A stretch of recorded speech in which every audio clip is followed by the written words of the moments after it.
అందరికీ నమస్కారం. Welcome to our YouTube channel అనగనగా ఓ కథ. మంచి కథలు వినడానికి మా ఛానల్ను తప్పకుండా సబ్స్క్రైబ్ చేయండి. అలాగే మీ ఫ్రెండ్స్ అండ్ ఫ్యామిలీకి షేర్ చేయండి. ఇప్పుడు మనం వినబోయే రచన శ్రీ మన్నెన్ శారద గారు రాసిన మహారాజశ్రీ మా అమ్మగారు అనే నవల నుంచి 7వ భాగం. ముందు భాగాలన్నీ ప్లేలిస్ట్లో సేవ్ చేసి ఉన్నాయి. మొదటిసారిగా ఈ భాగమే వింటున్న వాళ్ళు ఎవరైనా ఉంటే ముందుగా అవన్నీ విన్న తర్వాత ఇది వినండి. విప్లవం కాలింగ్ బెల్ శబ్దం విని తలుపు తీసేసరికి చిదానందం చిద్విలాసంగా నవ్వుతూ లోపలికొచ్చాడు. మీరా, వాడేమోనని హడిలి చచ్చాను అంది విప్లవం. ఎవరు వాడు అన్నాడు చిదానందం కూర్చుంటూ. ఎవడో తలకి మాసిన తాగుబోతు వెధవ తగాదాకొచ్చాడు అంది విప్లవం తను కూర్చుంటూ. బావుంది. ఇంతకీ మీరు మా అమ్మాయి పెళ్లిలో భోజనం అది చేయకుండా వచ్చేశారుట. ఏదైనా అమర్యాద జరిగి కోపంగాని వచ్చిందా అని అడిగాడు చిదానందం. చాలా అమర్యాదలు జరిగాయి. నాలాంటి వ్యక్తి రావాల్సిన స్థలం కాదది అంది కోపంగా విప్లవం. చిదానందం ప్రశ్నార్థకంగా చూశాడు. ఏమిటండి ఆ పెళ్ళా లేక నగల ప్రదర్శన? మీ అమ్మాయి ఏమిటండి అంత చదువుకుని బుట్టలో కూర్చోవడం?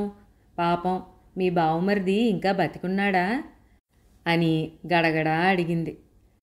చిదానందం విప్లవం భావాలు అర్థం చేసుకుని పకపకా నవ్వాడు. అతన్ని చూసి చిర్రెత్తుకొచ్చింది విప్లవానికి. రోజూ నా కవిత్వం విని ఆహా ఓహో అంటారే, కాస్తైనా నా భావాలు మీకంటితే ఇలాంటి గంగిరెద్దుల పెళ్లి చేస్తారటండి? అసలు ఆ ఖర్చేమిటండి? ఆ ఖర్చుతో ఎంతమంది బీదవాళ్ళు 10 రోజుల పాటు అన్నం తిని బతికేవారు? నా ప్రాణం గిలగిల్లాడిందనుకోండి అంది బాధగా విప్లవం. మీ కవిత్వం వినేది నేనొక్కడనే కదండి. నా మాటలు వినేవారు ఉండొద్దు. ఇంత ఆస్తి పెట్టుకుని అడుక్కు తినే పెళ్లి చేస్తారా? నే చస్తే ఒప్పుకోను అంది మా ఆవిడ. నగలంటే నా కూతురికి చెప్పలేని పిచ్చి. ఇక ఆర్భాటం అంటారా? వియ్యాలవారు అడిగింది చెప్పినట్లు చేశాం. సింప్లిసిటీ గురించి, ప్రజా సంక్షేమం గురించి మాట్లాడే నాయకులే పెళ్ళిళ్ళు పటాటోపంగా చేస్తున్నారు. నేను సామాన్యుణ్ణి. ఎక్కడా నేను లేనిపోని లెక్చర్లు దంచలేదు కదా. క్యూలో నిలబడ్డ మనిషిని. అందరితో పాటు కదిలి ముందుకు నడుస్తూ ఉంటాను అంతే అన్నాడు. చిదానందం జవాబు విని ఇంకా తెల్లబోయింది విప్లవం. అంతేకాని మీకో సొంత నిర్ణయం, ఆశయం ఏమీ లేవా? ఉంటే మాత్రం సాగుతాయా? నాస్తికతత్వాన్ని నమ్మి బల్లలు గుద్ది విరిచేసిన ఎంతోమంది చివరి దశలో ఆశ్రమాల్లోనూ బాబాల దగ్గర బతకడం నాకు తెలుసు. ఆ వాదం ఈ వాదం అంటూ చివరికి పలాయనవాదాన్ని స్వీకరించిన వారు తెలుసు. ఆడదానికి జరిగే అన్యాయాలకి వాపోతూ మరొక ఆడదానికి అన్యాయం చేసి బతికేవారి గురించి తెలుసు.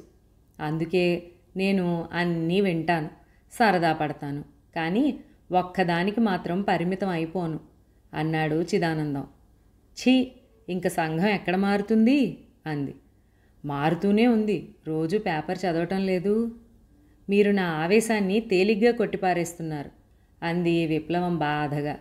అబ్బెబ్బే, అదేమీ లేదు. నా గురించి చెప్పానంతే. ఇంతకీ మా అమ్మాయి పెళ్లి మీద రాసిన కవిత్వం ఉంటే వినిపోతాను, వినిపించండి అన్నాడు చిద్విలాసంగా. ఏది?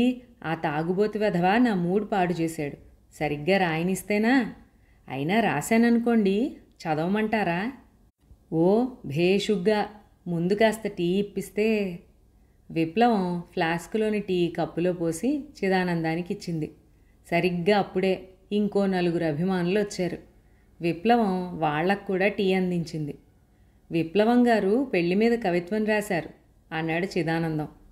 ఏది? వినిపించండి. మీ కవిత్వం వినకపోతే నాకు అసలు నిద్రే పట్టదు అన్నాడొక జులపాలు. అమ్మాయి తండ్రి గుండెల మీద రాచపుండు. ఆ మాట వినేసరికి అందరూ చప్పట్లు చరిచారు. ఎంత చదివి ఎంత నేర్చినా నాన్నా నా పెళ్లి చెయ్యవు అని చూస్తుంది దీనంగా. ఎంత తెలిసినా కూర్చుంటుంది పీటల మీద తప్పు చేసిన దానిలా తలదించుకుని. తన వ్యక్తిత్వం మీద తనకే లేదు నమ్మకం. అందుకే పట్టుచీరతో బండెడు నగలతో గంగిరెద్దు వేషం. ఇలా సాగిపోతోంది ఆవిడ ధోరణి. చిదానందానికి కొంచెం కడుపులో తిప్పినట్లయింది. వెంటనే గట్టిగా చప్పట్లు చరిచేసి, నాకు కాస్త పనుంది, సాయంత్రం వచ్చి మిగతాది వింటాను అన్నాడు లేచి నిలబడుతూ. అవునవును, నేను కూడా మా ఆవిడ బట్టలు డ్రై క్లీనింగ్కి ఇవ్వాలి అంటూ ఇంకొక అతను లేచి నిలబడ్డాడు. అలా అందరూ తలా ఒక కారణం చెప్పి బయటపడ్డారు. శ్రీహరి కారులోంచి దూరంగానే హరిణిని చూశాడు. అతని కళ్ళు ఆనందంతో మెరిశాయి. పిట్ట తన వలలో పడింది, ఇంకెక్కడికి పోతుంది అనుకున్నాడు మనసులోనే. శ్రీహరి కారు పక్కన ఆగగానే ఇంత ఆలస్యమా అంది హరిణి కాస్త కోపంగా. అమ్మాయి గారికి కోపం వచ్చినట్లుంది, ముందు కారెక్కండి అన్నాడు శ్రీహరి. ఎందుకు అంది హరిణి. ముందు మీరెక్కండి, తర్వాత చెబుతాను. హరిణి కారెక్కి కూర్చుంది. కారు నెమ్మదిగా బ్యారేజ్ 4 ఆర్మ్స్ దాటి లాక్ గేటుల దగ్గరకు వచ్చింది. ఇటు వెళ్తే వశిష్ఠ బ్రిడ్జి వస్తుంది. గోదావరి నది ఒక పాయకు వశిష్ఠ అని పేరు.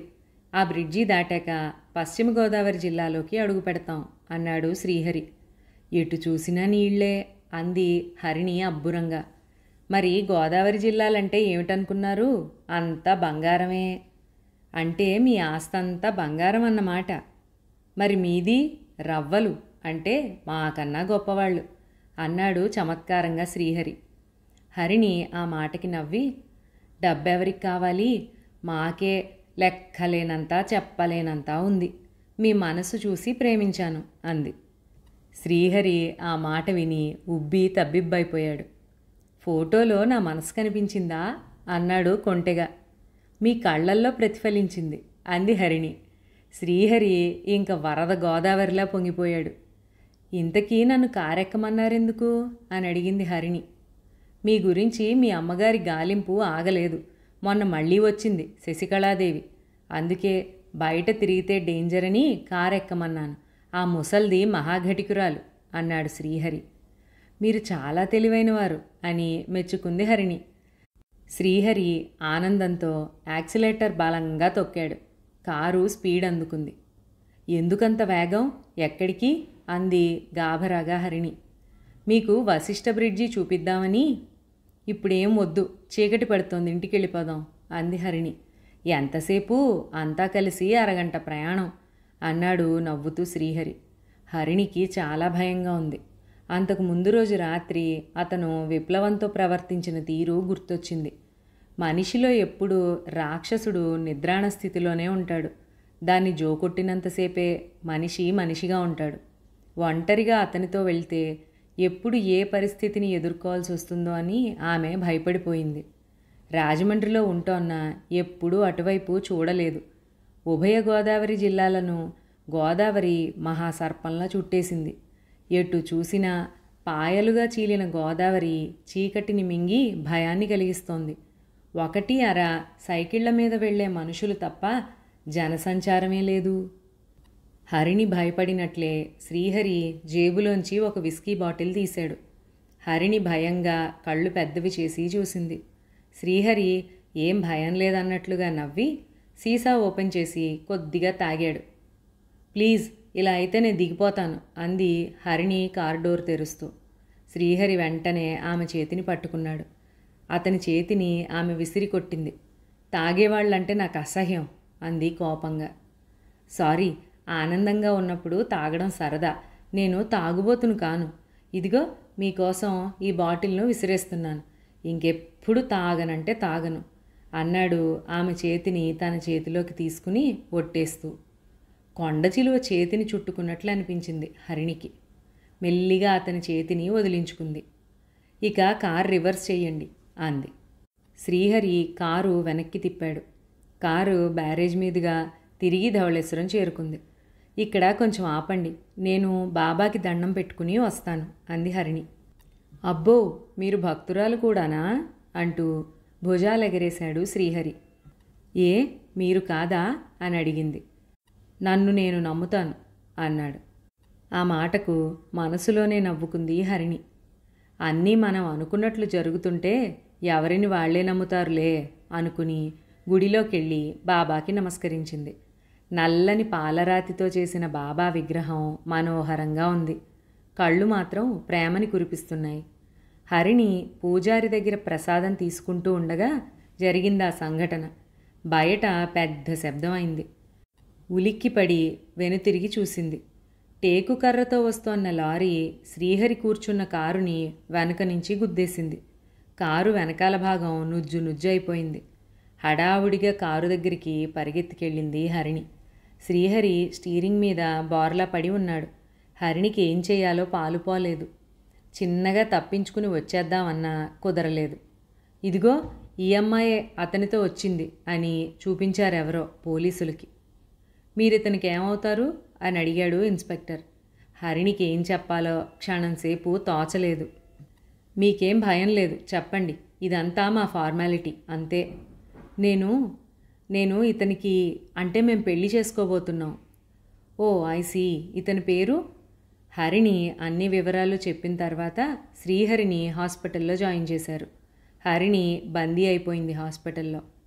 శ్రీహరికి యాక్సిడెంట్ అయిందన్న వార్త వినగానే బిలబిలామంటూ హాస్పిటల్కి వచ్చేశారు అతని అన్నలు వదినలు. వాళ్ళని చూడగానే పై ప్రాణాలు పైనే పోయినట్లయ్యాయి హరిణికి. అందరూ ముందు గొల్లుమన్నారు శ్రీహరిని చూసి. నువ్వే మాకు అండనుకున్నావు, నువ్వే మన వంశగౌరవాన్ని నిలబెడతావనుకున్నావు, నువ్వింత అర్ధాంతరంగా అంటూ. షూ, అతనికేం కాలేదు. అలా గోల చేస్తే ఎలాగా పేషెంట్ దగ్గర? ముందు అందరూ బయటికి నడవండి అంది నర్సు కోప్పడుతూ. ఉండవమ్మా, మా బాధ నీకేం తెలుస్తుంది?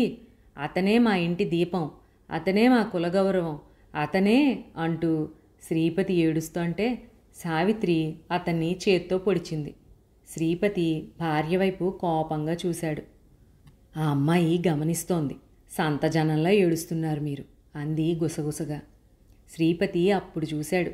గదిమూల కిటికీ దగ్గర నిస్సహాయమైన చూపులతో బేలగా నిలబడుంది హరిణి. శశికళాదేవి చూపించిన ఫోటోలో అమ్మాయే.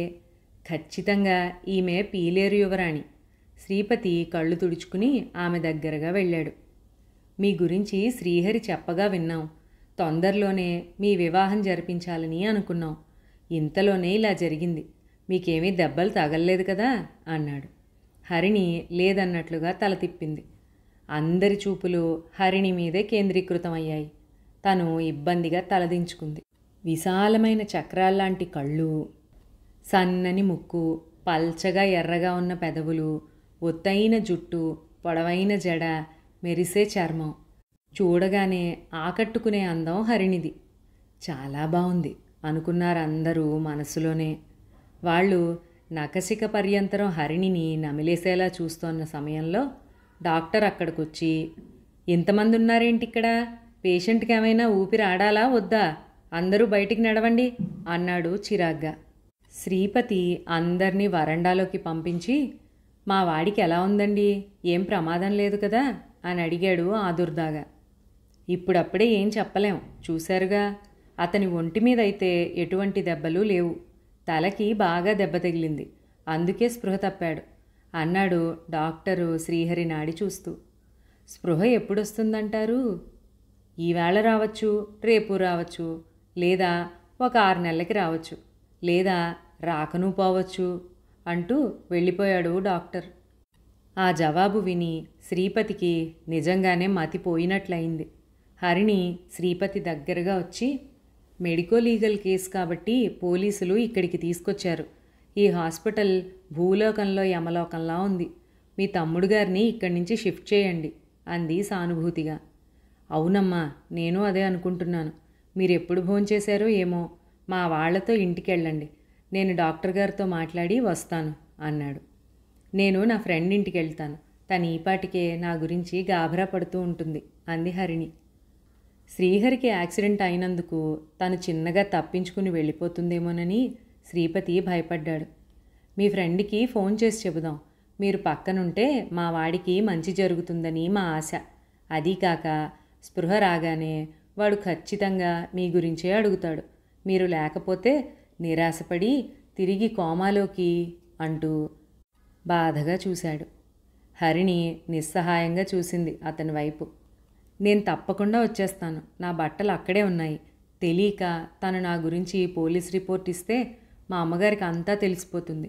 నేను మైనర్ని, నా మైనారిటీ తీరటానికి 6 నెలలు టైం ఉంది అంది. అయ్యో అలానా, అయితే వెళ్ళిరండి, తప్పక తిరిగి వస్తారని ఎదురు చూస్తూ ఉంటాం అన్నాడు శ్రీపతి విచారంగా. హరిణి బ్రతుకు జీవుడా అని బయటపడింది హాస్పిటల్ నుంచి. అప్పటికే తెలతెలవారుతోంది. ఎంత ధైర్యస్తురాలైనా దుర్గమ్మకి గుండె దడదడా కొట్టుకోవడం ప్రారంభమైంది. గుండె కానీ బయటకొచ్చేసిందా అని అనుమానం కూడా వేసింది ఆ శబ్దానికి. రాత్రంతా హరిణి ఆచూకీ తెలియక మొదటిసారి ఆమె కళ్ళలో నీళ్లు తిరిగాయి. దివాణం వదిలేశాక తనెన్నడూ కంటనీరు పెట్టి ఎరగదు. మనవరాల్ని తీర్చిదిద్ది పెంచాలన్న ధ్యేయమే ఆమెకి ఎక్కడ లేని ధైర్యాన్ని ఇచ్చింది. గతాన్ని ఇనుపతెరతో మూసేసి భవిష్యత్తు మీద ఆశతో వయసు పెరుగుతోన్న మనసుకి వృద్ధాప్యం రాకుండా నెట్టుకొస్తోంది కేవలం మనవరాలి మీద ప్రేమతో. ఇప్పుడు ఆ పిల్లకేమన్నా అయితే తను తట్టుకోలేదు. తనకి ముసలి వయసులో పోయే కాలం వచ్చి ఈ వెధవ డ్రామా మొదలుపెట్టింది. నిక్షేపంలా ఉన్న పిల్లని శత్రువుల స్థావరానికి పంపింది. పచ్చి నెత్తురు తాగే వంశం అది. ఆ మాయదారి దరిద్రుడు ఆ ఆడారి వెధవ పిల్లని ఏం చేశాడో ఏమిటో. అమాయకురాలైన ఆ మేరీ కొంప కూల్చాడు. ఏదో 4 మాటల్ని పాటలుగా రాసుకునే విప్లవాన్ని తాగొచ్చి నానా తిట్లు తిట్టాడు. ఈ హరిణిని కూడా వాడు. అంతకన్నా ఊహించే శక్తి లేక దుర్గమ్మ హాల్లో తగిలించిన దేవుడి పటాలన్నిటి దగ్గర నిలబడి లెంపలు వాయించుకుంది. వెంకటేశ్వర స్వామికి ముడుపులు కట్టింది. కనకదుర్గమ్మ గుడిమెట్లకి బొట్లు పెడుతూ ఎక్కుతానని మొక్కుకుంది. అన్నవరం సత్యనారాయణ స్వామికి వ్రతం చేయిస్తాననుకుంది. ఇంకా పేరు పేరున దేవుళ్ళని గుర్తు తెచ్చుకునే లోపున బయట కాలింగ్ బెల్ మోగింది. దుర్గమ్మ హడావుడిగా వెళ్ళి తలుపు తెరిచింది.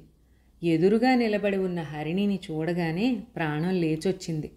నా తల్లి, నా అమ్మ, ఏమయ్యావోనని హడలి చస్తున్నాను. ఇంతదాకా ఎక్కడున్నావే తల్లి అంటూ మనుమరాలి బొగ్గలు పుణికింది దుర్గమ్మ. నన్ను కాస్త లోపలికి రానిస్తావా మా అమ్మ అంది చిరాగ్గా హరిణి. దుర్గమ్మ వెంటనే పక్కకి తొలగింది. హరిణి లోపలికి రాగానే తలుపు గడియవేసి ఎదురుగా కూర్చుంది. హరిణి అలసటగా సోఫాకి జారబడి కాస్త కాఫీ పెట్టవే మా అమ్మ అంది. దుర్గమ్మకి అసహనంగానూ ఆదుర్దాగానూ ఉంది.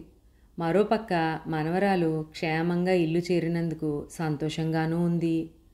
కానీ ఆ వెధవ పిల్లని అంతకంటే ఊహించడం ఇష్టం లేక ఫ్రిడ్జ్లో పాలు తీసి కాఫీ కలిపి తెచ్చి మనవరాలికి ఇచ్చింది. నువ్వు తాగు అంది హరిణి కప్పు అందుకుంటూ. రాత్రంతా నీకోసం హడిలి చచ్చాను. ఇంకెప్పుడు ఇలాంటి వెధవ డ్రామాలు ఆడమనను ఒట్టు అంది దుర్గమ్మ కళ్ళ నీళ్లు పెట్టుకుంటూ. దుర్గమ్మ ఏడవడం హరిణి అప్పటి వరకు ఎప్పుడూ చూడలేదు. మా అమ్మకి తన మీద ఉన్న ప్రేమకి మురిసిపోతూ దగ్గరికెళ్ళి దుర్గమ్మ బుగ్గ మీద గట్టిగా ముద్దు పెట్టింది. అబ్బా ఉండు, బుగ్గలు అసలే నొప్పిగా ఉన్నాయి అంది దుర్గమ్మ దవడలు నొక్కుంటూ. ఏ అని అడిగింది హరిణి ఆశ్చర్యంగా. ఏమంటే ఏం చెప్పను, రాత్రంతా అందరి దేవుళ్ళ దగ్గర నే చేసిన తప్పుకి చెంపలు వాయించుకున్నాను అంది దుర్గమ్మ అమాయకంగా. ఆ జవాబు విని హరిణి పొట్ట చెక్కలయ్యేట్లుగా నవ్వింది. హరిణి నవ్వు చూశాక దుర్గమ్మకి ధైర్యం వచ్చింది. తను కూడా ఆమె నవ్వుతో శృతి కలిపి, ఇప్పుడు చెప్పు ఏం జరిగింది అని అడిగింది. ఆ పప్పు ముద్దగడికి యాక్సిడెంట్ అయింది. అమ్మో, చచ్చాడా ఏమిటే అంది దుర్గమ్మ గుండెల మీద చేతులుంచుకుని. లేదులే, కానీ ఇంతవరకు స్పృహ రాలేదు. వస్తుందో లేదో కూడా తెలీదు. ఒంటి మీద చిన్న గాయం కూడా అవ్వలేదు అంది హరిణి. పిరికివెధవ అయ్యుంటాడు, హడలు చచ్చుంటాడు. పోనీలే పాపం అంది జాలిగా హరిణి. ఏం పాపమో, రాత్రంతా నీకోసం ఇంకా పుట్టబోయే దేవుళ్ళకు కూడా మొక్కుకున్నాను. ఇంక నువ్వు ఆ ఛాయలకు కూడా వెళ్ళొద్దు అంది దుర్గమ్మ. వాళ్ళకి ఆ అనుమానం వచ్చే నన్ను పంపడానికి ఇష్టపడలేదు. ఏమిటి వాళ్ళిష్టం, వాడికి నీ చేత చాకరీ చేయిస్తారు అంది దుర్గమ్మ. దుర్గమ్మ భుజాల చుట్టూ చేతులేసి, నేనెవరినో తెలుసా, ప్రిన్సెస్ ఆఫ్ పీలేరు. చాకరీ చేయించుకుంటాను కానీ చేస్తానా? ఇప్పుడు వెళ్తేనే కథ రక్తి కడుతుంది. పైగా ఈ చలివిడి ముద్దగడి న్యూసెన్స్ కూడా ఉండదు. నిజంగా వాళ్ళ కుటుంబమే కుటుంబంలే, వేరే కామెడీ సినిమా చూడక్కర్లేదు అంది తలుచుకుని నవ్వుకుంటూ. మరిక్కడ నేనేం చెయ్యాలి ఒక్కర్తిని అంది దుర్గమ్మ. నువ్వు ఒక్కర్తివే ఎలా అవుతావు మామ, నువ్వు చెయ్యాల్సినవి చాలా పనులున్నాయి. ముందు మేరీకి లెటర్ రాసి పిలిపించు. దుర్గమ్మ ఆశ్చర్యంగా చూసింది మనవరాలి వైపు. నువ్వు కూడా తెలివి మీరిపోతున్నావు చాలా అంది మెచ్చుకోలుగా. అది సరే, నువ్వు రాసినట్టు రాసావు గనుక విప్లవం పేరుతో రాయి అంది హరిణి సూట్ కేసు తీసుకుని బట్టలు సర్దుకుంటూ. దుర్గమ్మ గబగబా వంట ముగించింది. హరిణి స్నానం ముగించొచ్చింది. ఇద్దరూ కలిసి భోజనం ముగించారు. నాకు చాలా బెంగగా ఉంది. మళ్ళీ మనిద్దరం కలిసి ఎప్పుడు భోంచేస్తామో అంది దుర్గమ్మ దిగులుగా. నీకేం మా అమ్మ, నన్ను చూడాలనుకున్నప్పుడు నువ్వు శశికళాదేవిగా మారిపో అంది హరిణి. జాగ్రత్త, ఎప్పటికప్పుడు వీలు చేసుకుని ఫోన్ చేస్తుండు అంది దుర్గమ్మ. అలాగే వస్తాను అంటూ బయలుదేరింది హరిణి. దుర్గమ్మ వీడ్కోలుగా చెయ్యూపింది. మేరీకి నీ కొంప మునగబోతోంది. నిన్ను ప్రేమించి గర్భవతిని చేసిన ఆ రాస్కెల్, అదే శ్రీహరిగాడు, మరో అమ్మాయిని వలలో వేసుకుని ఆస్తి కోసం పెళ్లికి సిద్ధపడ్డాడు. నువ్వు వెంటనే నా దగ్గరకు రా, తర్వాత కథ నేను నడిపిస్తాను. ఇట్లు విప్లవం.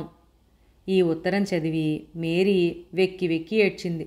మేరీ తల్లి ఎలిజబెత్ మేరీ భుజం మీద ఓదార్పుగా చెయ్యి వేసింది. ఏడవకు, నువ్విప్పుడు బాలింతరాలివి. అవతల బేబీని చూసి ధైర్యం తెచ్చుకో అంది. తల్లి ఓదార్పుకు ఇంకా దుఃఖం తన్నుకొచ్చింది మేరీకి. ఆమె ఒడిలో తలపెట్టుకుని ఏడుస్తూ, ఎంతో అమాయకంగా కనిపించేవాడు, ఇంత అన్యాయం చేస్తాడు అనుకోలేదు అంది. ఆడదాన్ని మోసం చేయడానికి మగవాడు అమాయకత్వం నటిస్తాడు. చిన్నప్పటి నుంచి నీకు ఎంతో మంచి పేరుంది. సెంట్రల్ గవర్నమెంట్ జాబ్ చేస్తున్నావు. ఎంతో మంచి సంబంధం వచ్చేది నీకు. చివరకు కన్నెగా తల్లివయ్యావు. జీవితాంతం మచ్చ తెచ్చుకున్నావు. ఇదంతా మీ నాన్నగారికి తెలిస్తే ఆయన ఆత్మహత్య చేసుకుంటారు అని ఎలిజబెత్ కూడా ఏడ్చింది. అమ్మా, నాన్నగారికి చెప్పకు. ఎలా ఎలా వీలవుతుంది అంది ఆవిడ ఆవేదనగా. ఎలాగోలాగా. నాన్నగారి మనసు నీకన్నా బాగా ఎవరికి తెలుస్తుంది? నా మూలంగా ఆయన చనిపోకూడదు. నేను కొన్నాళ్ళు అజ్ఞాతంగా ఉంటాను. వస్తే సగౌరవంగా భర్తతో వస్తాను. లేకపోతే మేరీ లేదనుకోండి. మేరీ అంది ఎలిజబెత్ కన్నీళ్లతో. క్షమించమ్మా, తప్పు చేశాను. కానీ ఆ తప్పుని సరిదిద్దుకుంటాను. నాకు ఆ అవకాశం ఇవ్వు. నేను బేబీని తీసుకుని రాజమండ్రి వెళ్తాను. వెళ్ళి ఆ రోగికి బుద్ధి చెబుతాను. ఆడపిల్లలంతా మగవాడు చేసిన అన్యాయానికి తలదించుకుని తప్పుకుంటే మగవాడికి మోసమే రాచబాట అయిపోతుంది అంది మేరీ ఆవేశంగా. సరే, నిన్నెందుకు కాదనాలి? కానీ కాస్త ఒళ్ళు ఆరని బయలుదేరుతూగాని అంది ఎలిజబెత్. మేరీ తల్లి నుదుటిని పెదవులతో స్పృశించింది. చూడు మేరీ, అక్కడ ఎలాంటి పరిస్థితులు ఎదురైనా సరే ఆత్మహత్య చేసుకోవడం లాంటి పిచ్చి పనులు చెయ్యకు. నేను నీకెప్పుడూ అండగా ఉంటాను అంది ఎలిజబెత్. మేరీ మనసు తేలికపడింది. ఈసారి 600 శ్రీహరి అంతు తేల్చిగాని తిరిగి రాకూడదు. నేనిప్పుడు ఒక బిడ్డకి తల్లిని, అమాయకురాల్ని కాను అనుకుంది మనస్సులో దృఢంగా. హరిణిని చూడగానే అక్కడందరి మొహాలు వికసించాయి. వచ్చావా? వస్తావో రావోనని కంగారు పడుతున్నావు అంది వనజ. ఎందుకు రాననుకున్నారు? నేను వచ్చిందే వారి కోసం అంది హరిణి. అవునవును, ఎందుకు రారు? మా ఆవిడ కొంచెం పిచ్చిగా మాట్లాడుతూ ఉంటుంది, ఏమనుకోద్దు అన్నాడు శ్రీనాథ్. వనజ భర్త వైపు కోపంగా చూసింది. కానీ ఇది సమయం కాదని నోరు విప్పలేదు. అప్పుడే శ్రీపతి లోపలికి వచ్చి, డాక్టర్ గారు తమ్ముడిని డిశ్చార్జ్ చేస్తారట అన్నాడు. అదేమిటి, స్పృహ రానిదే అంది సావిత్రి ఆశ్చర్యంగా. ఎప్పుడొస్తుందో చెప్పలేరుట. ఇంటి దగ్గరే నర్సును పెట్టుకోమన్నారు. తనొచ్చి రోజు చూస్తారట. నేను కూడా అదే చెబుదాం అనుకున్నాను. ఇక్కడ నేనుండడం మంచిది కాదు. నలుగురు వస్తూ పోతుంటారు. నన్నెవరైనా గుర్తుపడితే ప్రమాదం. అదీ కాక నేను మేజర్ అవ్వడానికి ఇంకా 6 నెలల టైం ఉంది. నన్ను కిడ్నాప్ చేశారని మీ మీద కేసు పెడితే మీకు జైలు శిక్ష పడుతుంది అంది హరిణి. ఆమె మాటలు విని అందరూ భయపడ్డారు. అందుకే వెళ్ళిపోదాం అన్నాడు శ్రీపతి. అరగంటలో శ్రీహరిని డిశ్చార్జ్ చేసి అంబులెన్స్ ఎక్కించారు. నర్సు కూడా వచ్చింది. అందరూ పావుగంటలో ఇల్లు చేరుకున్నారు. ఒక విశాలమైన గదిలో శ్రీహరికి పక్క ఏర్పాటు చేశారు. పక్కనే ఉన్న గదిలో హరిణికి బస ఏర్పాటు చేశారు. ఆ అమ్మాయికి మన పట్టిమంచం ఇచ్చేద్దాం. అసలే పీలేరు రాజకుమారి. వసతి సరిగ్గా ఉండకపోతే వెళ్ళినా వెళ్ళిపోతుంది అన్నాడు శ్రీపతి భార్యతో గుసగుసగా. వెళ్తే వెళ్ళనివ్వండి, నేనివ్వను. ఆ మంచం మా నాన్నగారు ఇచ్చింది. కావాలంటే మీ తమ్ముడు గారి మంచం ఇవ్వండి అంది సావిత్రి మొండిగా. అవునన్నది కాదనడంలో నువ్వు ఉద్దాలక మహర్షి భార్యవి. ఎప్పుడు నా మాట విన్నావు గనక. ఒరే శ్రీనాథ్, ఆ అమ్మాయికి మీ మంచం ఇస్తావా? పరువు దక్కుతుంది అన్నాడు శ్రీపతి దీనంగా.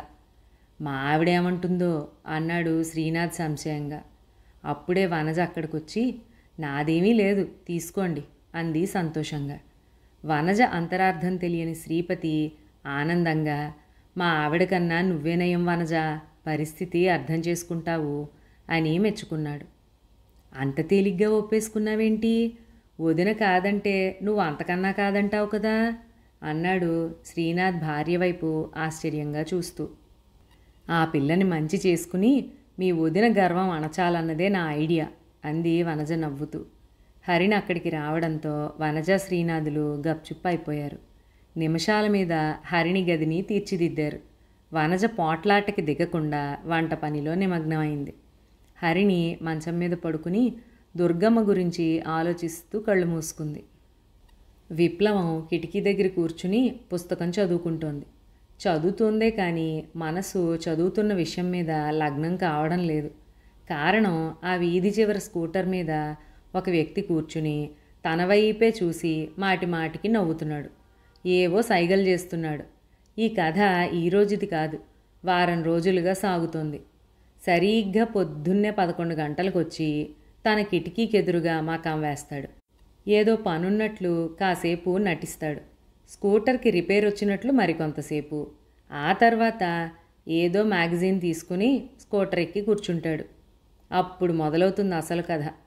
వారం రోజుల క్రితం విప్లవం అక్కడ సోఫాలో కాళ్ళు జాపుకుని కూర్చుని దీక్షగా చదువుకుంటోంది. ఎందుకు దృష్టి మరలిందో కానీ దూరంగా వీధి వైపు చూసింది. అది కూడా యథాలాపంగా. అతను చెయ్యూపాడు. ఎవరినోలే అని విప్లవం పుస్తకంలో తలదూర్చింది. ఇంట్లో అందమైన భార్యను పెట్టుకుని మగవాడు బయటికి రాగానే భార్యను మరిచి ఎందుకు స్త్రీ ప్రలోభానికి గురవుతాడు అనే విషయం మీద ఎవరో ఒక డాక్టర్ మానసిక విశ్లేషణ చేస్తూ రాసిన ఆర్టికల్ అది. మాయరోగం అని తిట్టుకుంది విప్లవం చదువుతూనే. విసుగ్గా పుస్తకం చదవడం ఆపి వీధిలోకి చూసింది. చూసి వెంటనే షాక్ అయింది. వాడు ఆ స్కూటర్ వాళ్ళ గాల్లోకి ముద్దు విసిరాడు. విప్లవం బిగుసుకుపోయింది. కోపంగా చూసింది. అయినా అతను లెక్క పెట్టలేదు. పళ్ళికిలిస్తూ నవ్వుతున్నాడు.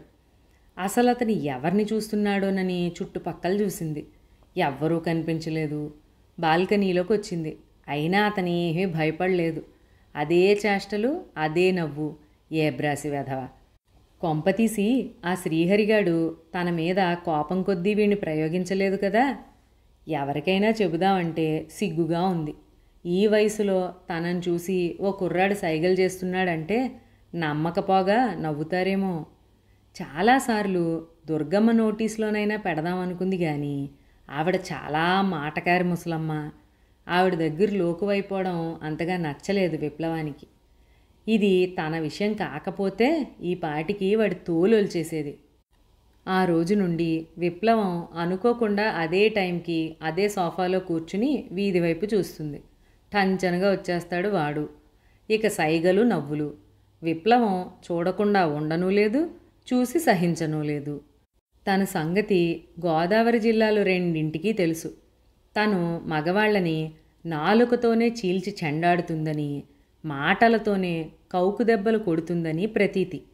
ఈ వెధవకి తన సంగతి తెలిసి ఉండదు. అందుకే పిచ్చి పిచ్చి వేషాలు వేస్తున్నాడు అనుకుంది. కానీ ఆ రోజు వాడు కాస్త అడ్వాన్స్ అయిపోయి ఇంటి ముందు దాకా వచ్చాడు. విప్లవానికి ఒళ్ళు మండిపోయింది. ఇక ఉపేక్షిస్తే లాభం లేదు, ఈరోజు వాడంతు చూడాలి అనుకుంది. విప్లవం లేచి బాల్కనీలోకి వచ్చింది. వాడు ఏరోప్లేన్లా చేసిన కాగితాన్ని పైకి విసిరాడు. అది కలనేతలా ఉన్న విప్లవం జుట్టులో ఇరుక్కుంది. విప్లవం వీరావేశంతో ఊగిపోతూ అది లాగి విప్పి చూసింది. రేపు సాయంత్రం 6 గంటలకి రోడ్ కమ్ రైల్వే బ్రిడ్జి మీద ఎదురు చూస్తుంటాను, తప్పక రావాలి డార్లింగ్ అని ఉంది అందులో. అంతే, విప్లవం పూనకం వచ్చినట్లు ఊగిపోయింది. గబగబా స్లిప్పర్లు వేసుకుని 2 మెట్లకు ఒక జంపు చేస్తూ కిందకొచ్చి అతని కాలర్ పట్టుకుంది. రాస్కెల్, ఎవరనుకున్నావురా నన్ను? నాకే ప్రేమలేఖ రాస్తావా గోదావరి బ్రిడ్జి దాకా ఎందుకురా, ఇక్కడే నీకు గొయ్యి తవ్వి పాతిపెడతా అంటూ 2 లెంపలు వాయించేసింది. ఈ హఠాత్ పరిణామానికి స్కూటర్ వాళ్ళ దిమ్మెరపోయాడు. విప్లవానికే సైటు కొట్టే ధైర్యం ఆ జిల్లాల్లో ఎవరికుందో తర్వాయి భాగంలో విందాం. అంతవరకు సెలవు.